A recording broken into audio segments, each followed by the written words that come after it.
Recta final de Directo América por esta noche en France 24. Cerramos con lo más destacado de la jornada. Nuevo ataque de Israel contra el mayor hospital de la Franja de Gaza. El ejército israelí reivindica haber matado al menos a 20 personas en Al-Shifa. La Unión Europea impone sanciones contra miembros de Hamás y colonos israelíes y acusa a Israel de crear un cementerio a cielo abierto. En Haití, Washington asegura que está cerca un acuerdo sobre quién debe conformar el gobierno de transición que gobernará tras la renuncia de Ariel Henry, mientras escala la violencia entre grupos armados en la capital con 10 muertos en enfrentamientos este lunes. El gobierno mexicano anunció que hay 99.729 personas desaparecidas en 60 años, luego de una polémica por el ajuste en la metodología para contarlas el año pasado. Madres buscadoras acudieron al Palacio Nacional para pedir respuestas al presidente Andrés Manuel López Obrador. Ampliamos desde Ciudad de México.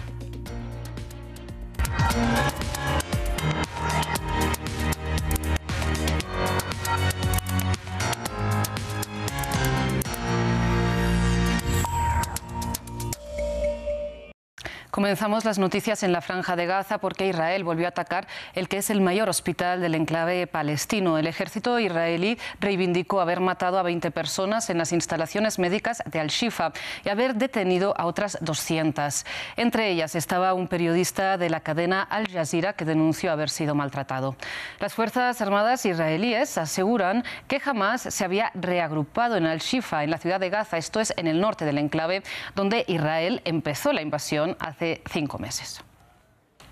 Las imágenes aéreas muestran disparos contra soldados israelíes en la zona del hospital Al-Shifa y la detonación de un artefacto explosivo en dirección a las tropas israelíes desde el hospital, el más grande de la Franja de Gaza, que el lunes volvió a ser blanco de una operación militar. Las tropas israelíes afirman que combatientes de Hamás se encontraban adentro, acusaciones rechazadas por el grupo islámico. Nuestras fuerzas se enfrentaron a los terroristas. Decenas de terroristas de Hamás han sido detenidos en el hospital Al-Shifa. Ahora puedo confirmar que Faik Mabhou, jefe de la Dirección de Operaciones de Seguridad Interna de Hamás, fue asesinado. Coordinaba las actividades terroristas de Hamás en la Franja de Gaza. Los gazatíes empezaron a huir de la zona después de la ofensiva israelí. Los testigos confirman los combates alrededor del hospital Al-Shifa con tanques y vehículos blindados. El ejército israelí pidió a los civiles evacuar la zona. Algunos gazatíes decidieron irse al sur del enclave en búsqueda de un refugio. De repente llegaron los israelíes, no hubo resistencia ni nada. Se llevaron a los hombres y nos retuvieron allí. Esto es todo lo que ocurrió. Al-Shifa es uno de los pocos hospitales que siguen funcionando en la Franja de Gaza. Por otro lado, la población que resiste a la ofensiva israelí en Gaza vive asolada por la hambruna. De hecho, el jefe de la diplomacia europea, Josep Borrell, acusó al gobierno de Netanyahu de causar voluntariamente la hambruna como arma de guerra al bloquear el acceso de ayuda humanitaria y también de haber convertido la Franja de Gaza en un cementerio a cielo abierto. Bruselas anunció sanciones contra miembros de Hamás y también contra colonos israelíes, pero no contra el Ejecutivo de Israel. Mientras, el ministro de Finanzas israelí defendió fortalecer los asentamientos ilegales ante las represalias europeas. Una multitud se aglomera frente a un centro de ayuda humanitaria. Buscan hacerse con algo de harina que reparte la Agencia de la ONU para los Refugiados Palestinos, en un momento en el que el hambre se extiende por Gaza. La gente está muriendo. Estamos pidiendo al pueblo árabe que presione por un alto al fuego en Gaza. Estamos exhaustos y muriendo y psicológicamente cansados. Este lunes, la FAO alertó que la situación de inseguridad alimentaria en Gaza es catastrófica. La hambruna es inminente en el norte del enclave palestino, lo que quiere decir que al menos el 20% de la población sufrirá de una escasez extrema de alimentos. Los últimos hallazgos pintan una situación extremadamente preocupante y cuando pensamos en el norte de Gaza, donde la situación es más precaria, el último análisis nos dice que la hambruna es inminente en el periodo comprendido entre hoy y mayo. El riesgo de hambruna amenaza al resto de la franja. Más de 1,1 millones de gazatíes se enfrentan a altos niveles de inseguridad alimentaria, el mayor número registrado por la ONU.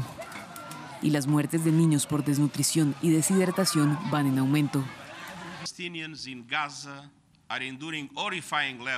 Los palestinos en Gaza están soportando niveles horribles de hambre y sufrimiento. Este es el mayor número de personas enfrentando hambre catastrófica jamás registrado por el Sistema Integrado de Clasificación de Seguridad Alimentaria, en cualquier lugar, en cualquier momento.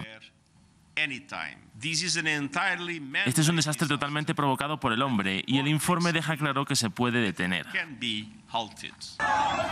La Unión Europea acusó a Israel de provocar la hambruna y utilizarla como un arma de guerra, algo que Israel ha negado.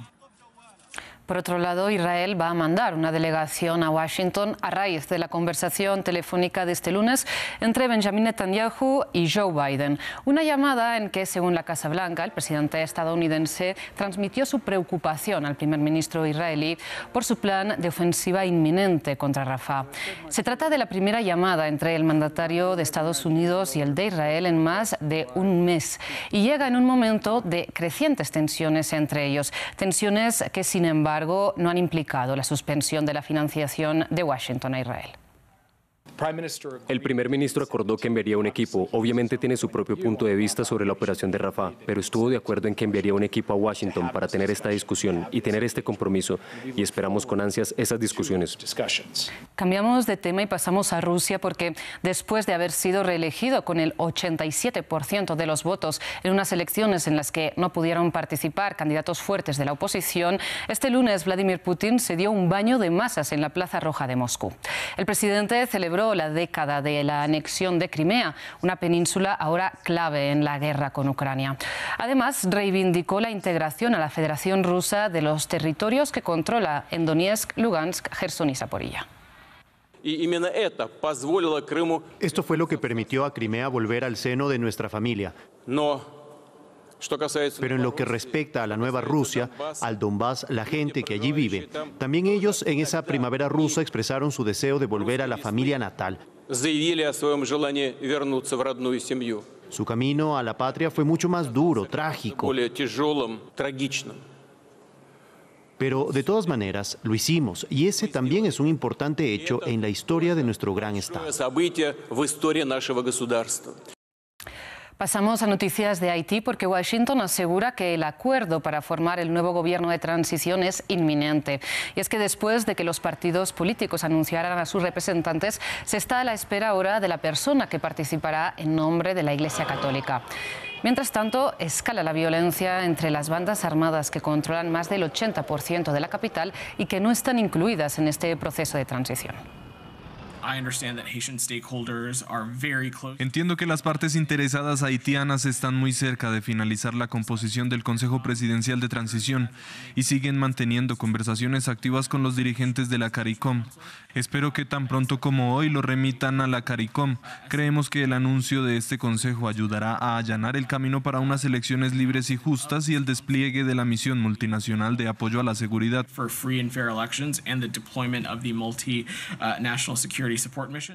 Continuamos en Haití, donde una semana después de la dimisión del primer ministro Ariel Henry, alrededor de 10 personas fueron asesinadas en la noche del domingo al lunes por parte de bandas armadas.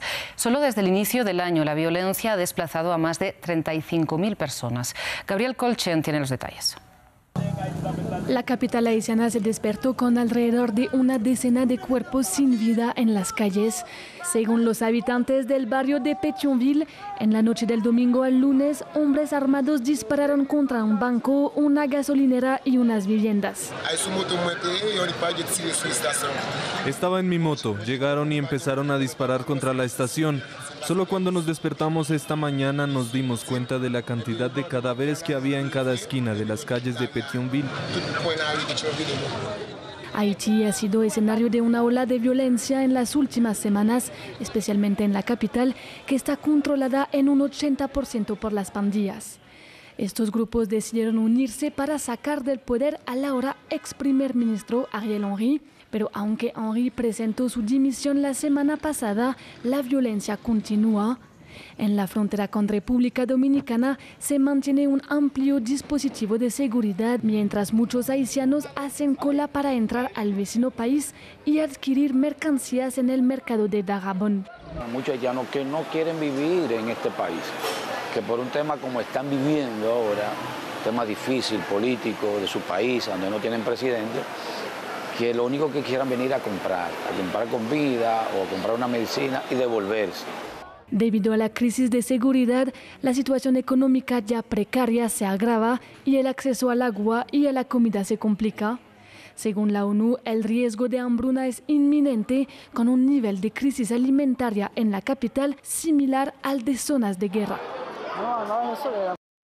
En otras noticias, en México hay cerca de 100.000 personas desaparecidas, según informó el gobierno de Andrés Manuel López Obrador. Sin embargo, el Ejecutivo cambió la forma de contabilizar a los desaparecidos el año pasado, una modificación que defensores de derechos humanos consideran un maquillaje de las cifras reales. Y la dirigente de un colectivo de madres buscadoras acudió al Palacio Nacional para exigir al presidente que se haga cargo de la crisis. Mario Carbonell nos reportaba previamente desde Ciudad de México. El gobierno de México dio a conocer la cifra actualizada de personas desaparecidas en el país y son cerca de 100.000. La secretaria de Gobernación, Luisa Alcalde, dijo que sumando los nuevos reportes de los estados y restando a las personas que han sido ya localizadas, la cifra es de 99.729 personas que están siendo actualmente buscadas.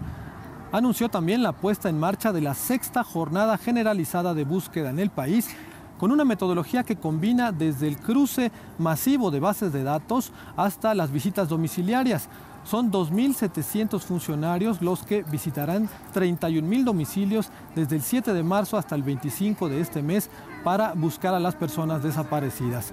El gobierno de López Obrador ha dicho pues que el tema se está atendiendo. Sin embargo, la mañana de este lunes, aquí a las puertas de Palacio Nacional, Ceci Flores, una madre de un colectivo de búsqueda en Sonora, vino a Palacio Nacional con la intención de ser recibida por el presidente López Obrador y entregarle lo que ella denomina la pala de mando, la pala con la que ella ha escarbado en fosas clandestinas en la búsqueda de sus hijos.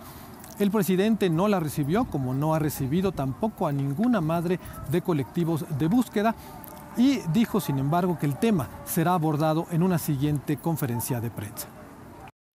Y cerramos en Estados Unidos porque en plena campaña electoral, Donald Trump se declara sin liquidez ante el juez para pagar la fianza de su multa por fraude.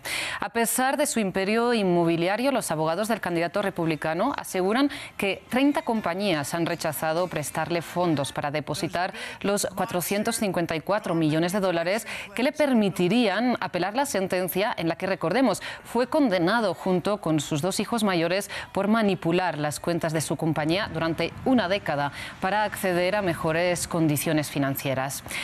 Trump, si no puede pagar ni la fianza ni la multa del mismo valor, la justicia de Nueva York podría confiscarle algunas de sus propiedades.